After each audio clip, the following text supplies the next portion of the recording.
The tide of the Second World War was turning, but in the autumn of 1942, the outcome was far from certain. The Nazi war machine, though checked at places like El Alamein, remained a formidable and brutal force, fed by a constant stream of raw materials.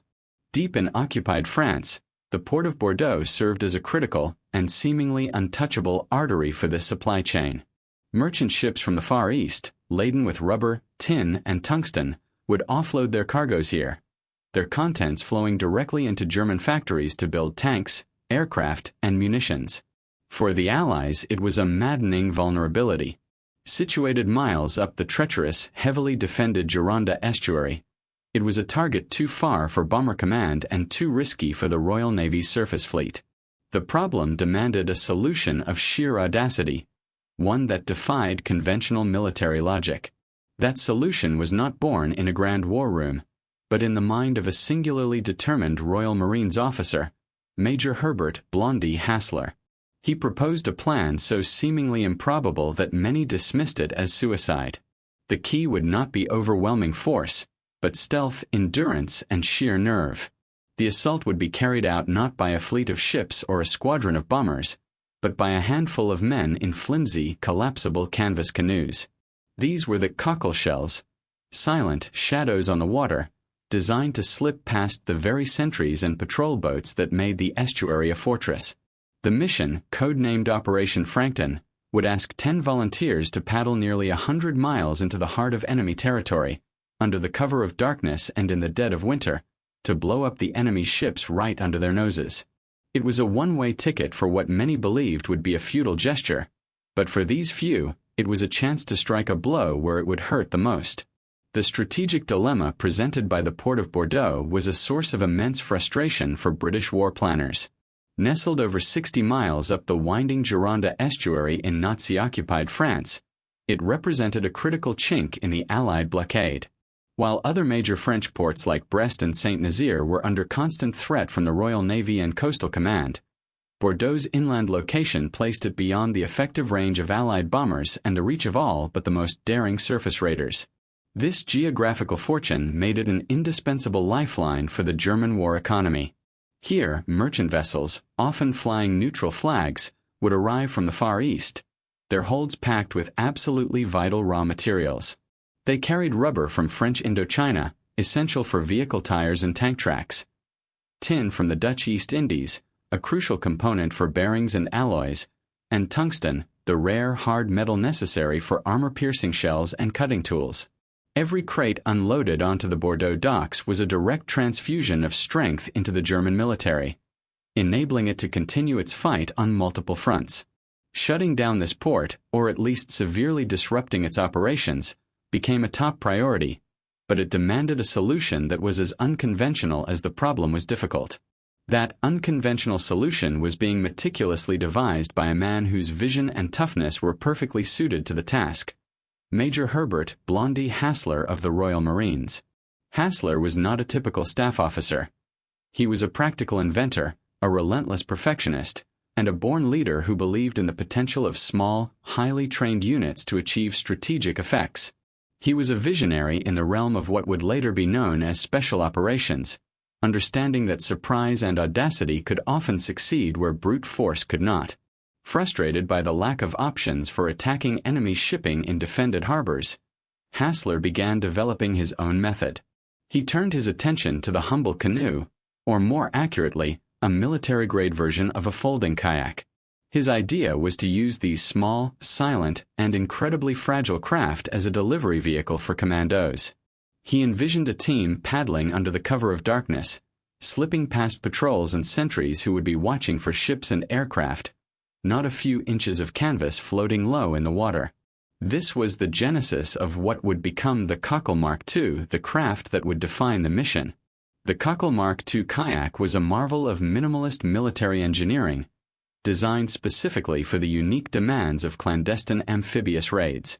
It was a folding craft, its frame made of English ash and its skin a rubberized canvas, allowing it to be broken down and stored compactly within a submarine. When assembled, it was just over 15 feet long, light enough to be carried by its two-man crew, yet seaworthy enough to handle moderate swell. Its most significant feature was its silence. The gentle dip of a paddle made no discernible sound against the backdrop of lapping waves and harbor noise. It was, in essence, a waterborne stealth fighter. Each canoe could carry a formidable payload of limpet mines, high explosive charges designed to be attached magnetically to a ship's hull below the waterline. The crews would be equipped with dark camouflage cream, neutral density goggles to protect their night vision, and a fierce level of physical and mental conditioning. Hassler personally oversaw the design and testing of these craft, refining them until they became an extension of the men who would wield them in combat. From this confluence of strategic necessity and individual innovation, the full audacious plan for Operation Frankton took shape. It was a multi-stage mission that pushed the limits of human endurance and accepted a staggering level of risk. The plan began with the Royal Navy submarine HMS Tuna transporting the raiders and their 6 assembled canoes across the Bay of Biscay to a designated drop-off point at the mouth of the Gironda estuary. Under the cloak of night, the submarine would surface, and the 6 canoes, each with a 2-man crew, would be launched into the cold, treacherous waters. From there, the real trial would begin. The team would have to paddle over 70 miles up the estuary, a journey expected to take several nights. They would navigate powerful, confusing tides, avoid German patrol boats and sentry posts lining the shores, and survive exposure to the frigid December weather, all while hiding and resting during the daylight hours completely exposed on the riverbanks. If they successfully reached Bordeaux, the next phase would commence. Slipping into the heavily guarded port itself, the teams would disperse among the anchored merchant ships. Working quickly and silently in the dark, they would attach their limpet mines to the hulls of their targets, setting timers to allow for their escape.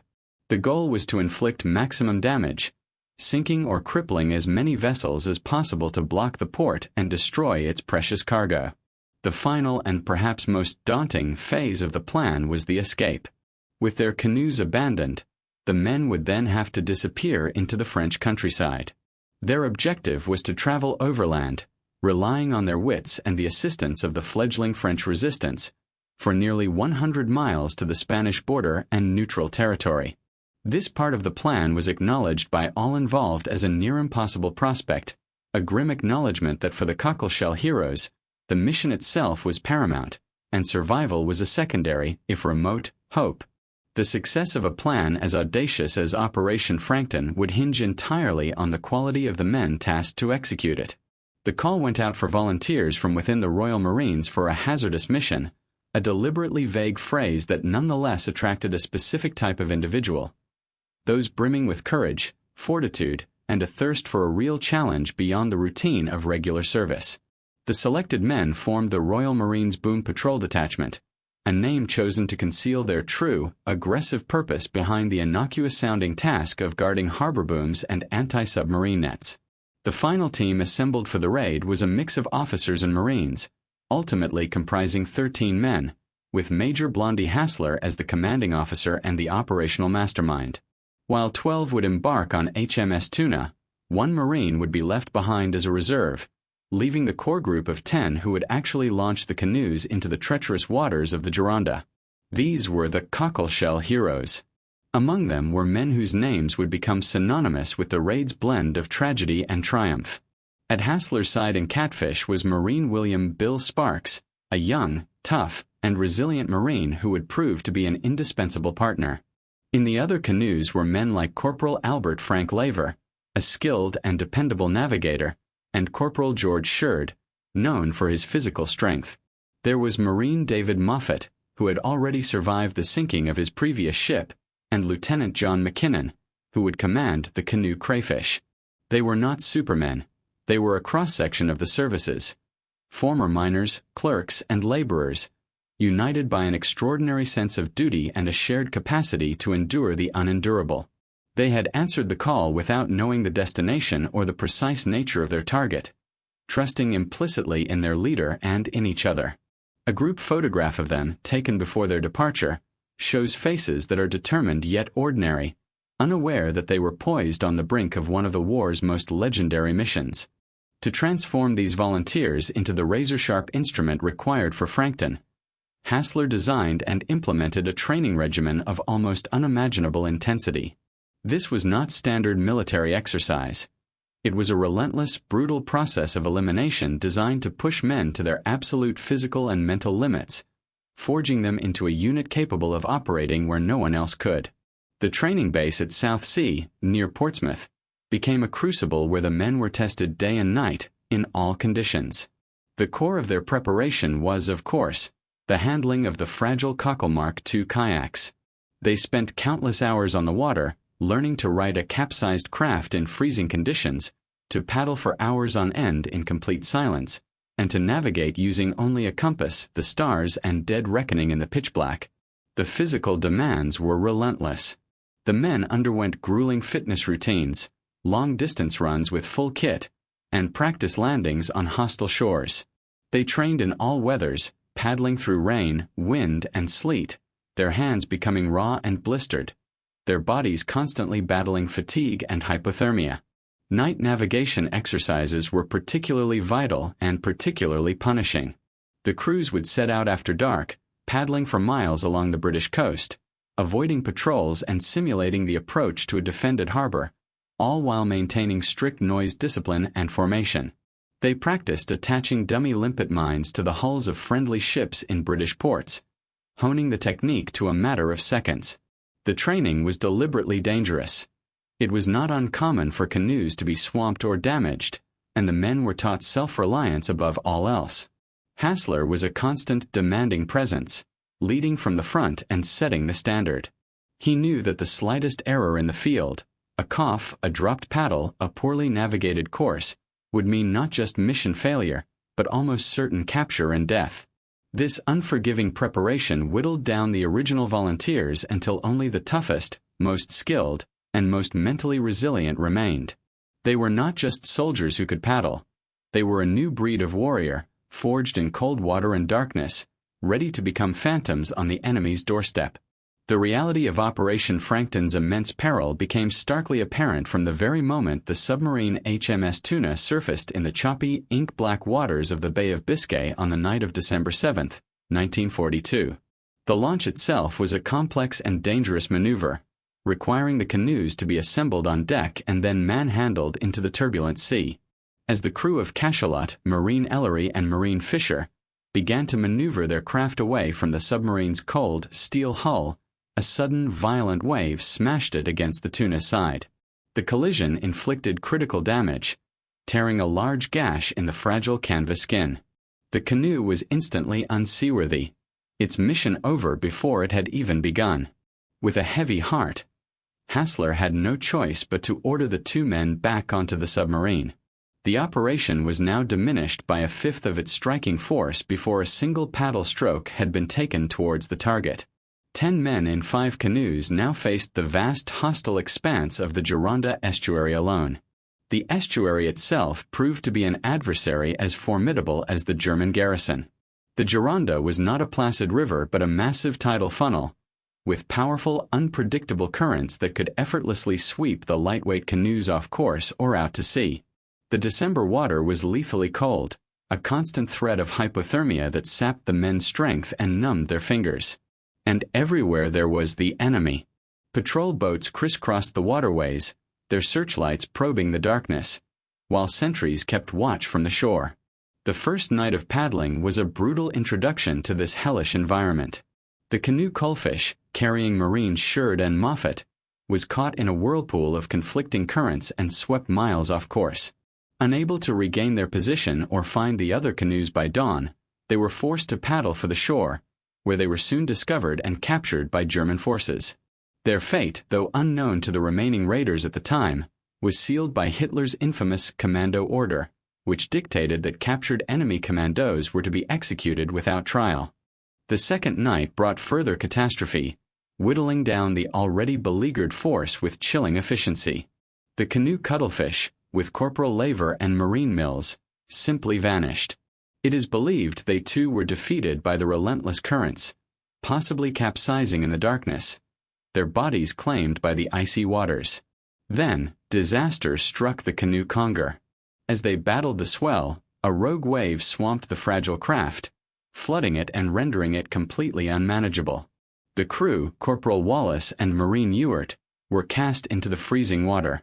They managed to cling to the swamped canoe until they were near the shore, but they were forced to abandon it and their equipment. Soaked, frozen, and exhausted, they stumbled inland, only to be captured within hours. With the loss of Conger, the last two canoes, Catfish and Crayfish, were now entirely on their own. The grand, coordinated raid had disintegrated into a desperate struggle for survival and a race against time for the few who remained.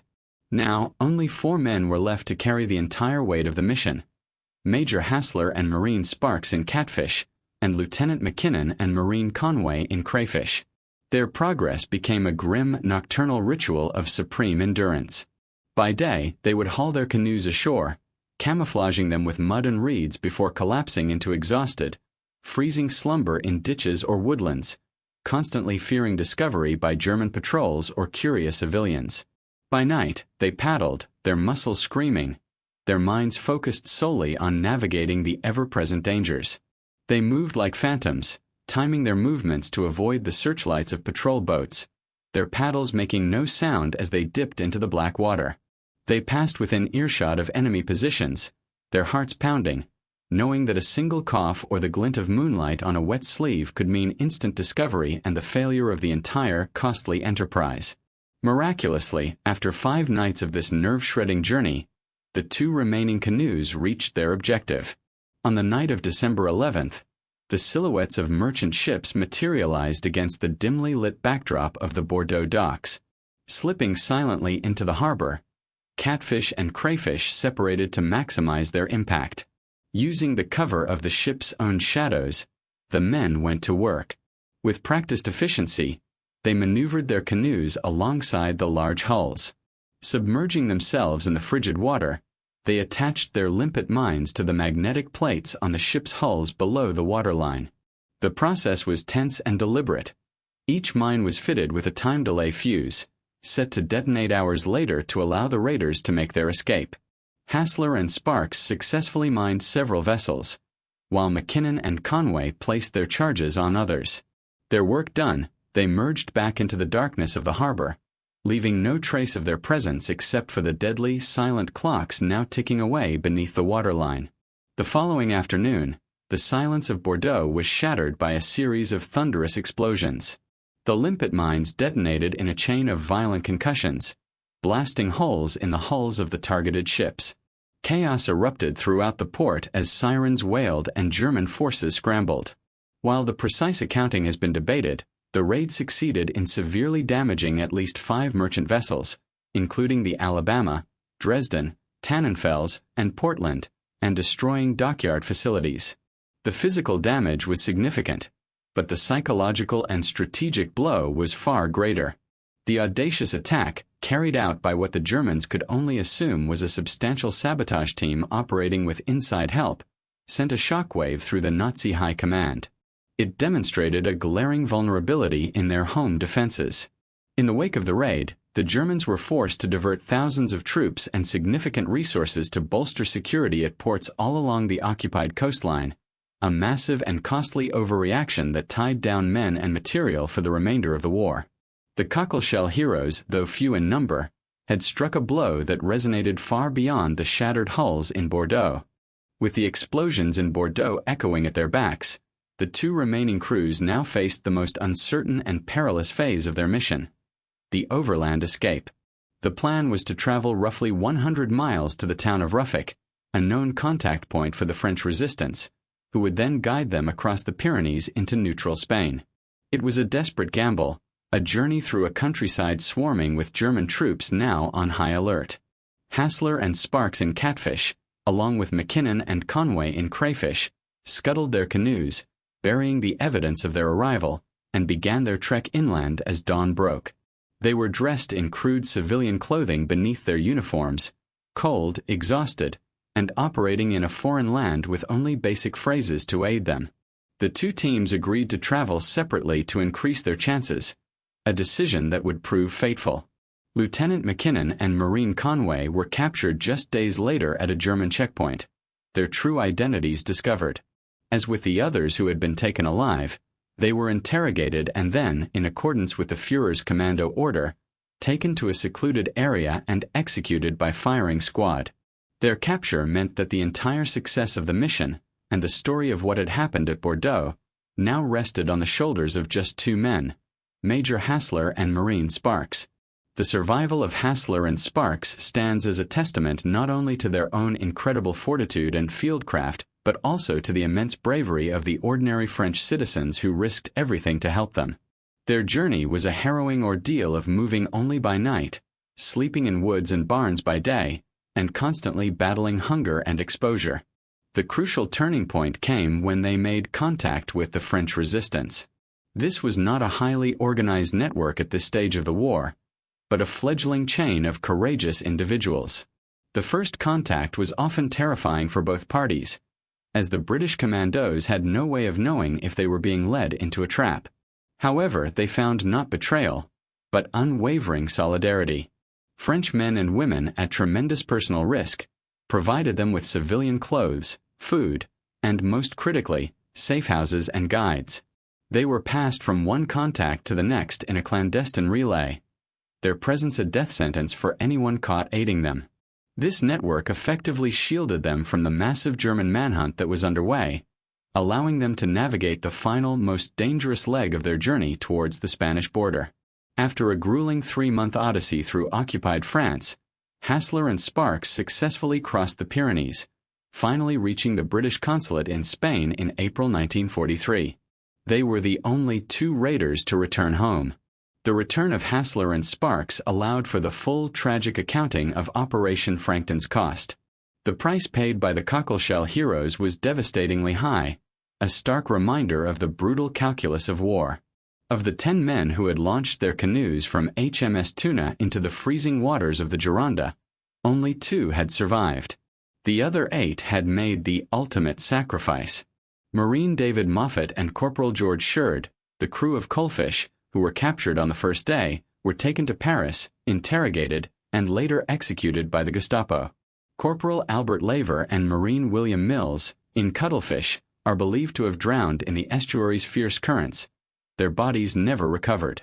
Similarly, the crew of the capsized Conger, Corporal Bill Wallace and Marine Bob Ewart, who struggled ashore only to be captured, were executed in a sand dune near Bordeaux.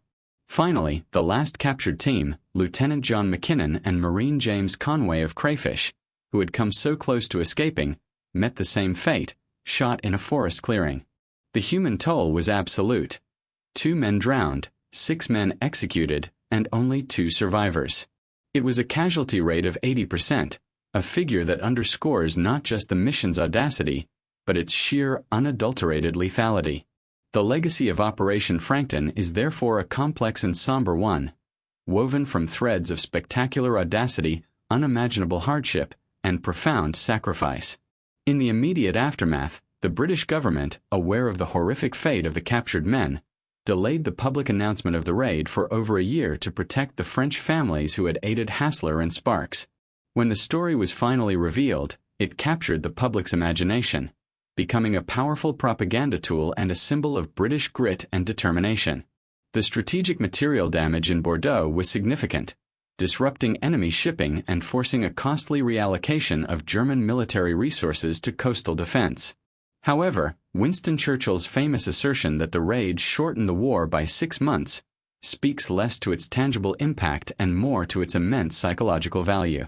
It demonstrated an indomitable will to strike back, no matter the odds, and it showcased the potent effectiveness of small, highly trained special forces.